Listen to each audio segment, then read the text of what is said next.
ഈശോ മിശിഹായ്ക്കും സ്തുതിയായിരിക്കട്ടെ. അരുൾ ചെയ്യപ്പെട്ട വചനം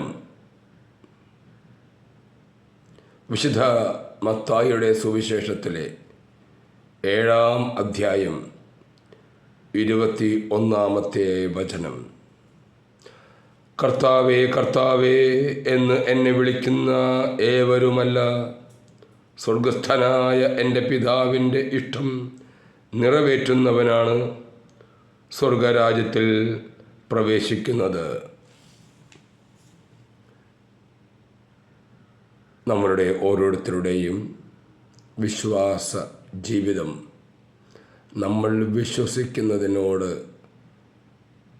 എന്നും എപ്പോഴും കൃത്യമായ രീതിയിലുള്ള വിശ്വസ്തത പുലർത്തുന്നുണ്ടെങ്കിൽ മാത്രമാണ് ആ വിശ്വാസം കൊണ്ട് ഉപകാരമുള്ളൂ എന്നുള്ളതാണ് കർത്താവ് നമ്മെ ഇന്ന് പഠിപ്പിക്കുന്നത്. നമുക്കെല്ലാവർക്കും നമ്മുടെ വിശ്വാസവും പ്രവൃത്തിയും ഒന്നായി തീരാനുള്ള തീരുമാനത്തോടുകൂടി മുന്നോട്ട് പോകുവാൻ കർത്താവ് നമ്മെ അനുഗ്രഹിക്കട്ടെ. നന്ദി.